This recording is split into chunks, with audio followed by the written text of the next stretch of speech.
nocturnal in nature. So they are sleeping during the day or they are resting. But during the night, they are too active. And during the night time, they have to, they are nocturnal in nature. So during the night, they're really awake and they have to find their prey or they have to find their food. So they just only hop from a tree to particular tree up to 5 meters in hopping. And what were you saying their total size was? It's just as big as a fist. And if they have the baby tarsier, it's just as big as the thumb. Okay. Is it true they are the world's smallest primates? I don't know, but not right now. The tarsier is really one of the smallest. If there are another primate that can really exist in some of the countries, tarsier is one of them, which is the smallest, because their group of inhabitants is as they are older than humans.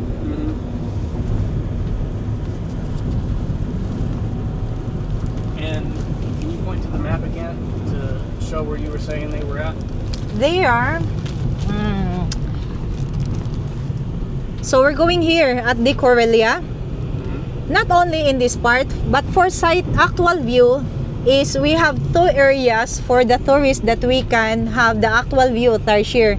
But we're going here in Corellia. The other part is here in Bilar part. So the conservation part. But the best view that you can have the actual habitat of the tarsier, how they live, is here in the sanctuary of Corellia.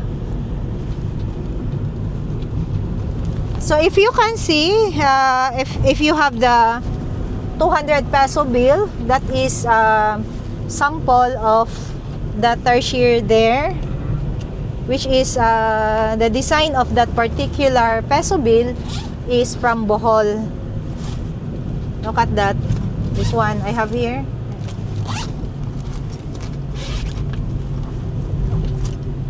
Look at that. Oh. So the background is the chocolate hills.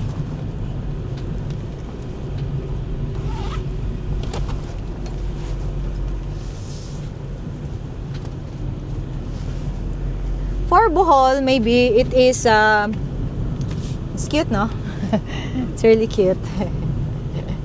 It cannot be pet because tarsiers are suicidal in nature. If they are stressed, they can possible to take suicide with their own life. So they take out their life. This is a little pond, but it will going wet, dry if it is in summer or dry season. And you said they would take their own lives for what now? If they are stressed. They're No. stressed. They'll Others commit suicide. They have to bump their head on a particular branch. Oh, so what? Yes. They just drop from a branch, or they just hit their head again? Just hit again and again, bumping their head. Wow, that's a terrible way to die. Okay. That's why one of the reason that they should not be in a cage, because they are trying to the way the tarsier lives. If they are in the cage, they will not last long. So they will not last up to 1 month. They are keep banging their head, and they stop eating if they have to feed them. That's why they should be in they're territorial in nature. So they should be have in their own territory, and they are loners. They don't have the partners. If they want to have a mate in a cold days, in the cold months, they have to leave a little portion of their urine, and the female tarsier has to leave the urine, and the male tarsier has to go on that particular territory of a female and to have it mate with that female, and just only not more than a minute, a few seconds only. That's why they are not really good in propagating. If they can have that child, they can only give birth into once in a year.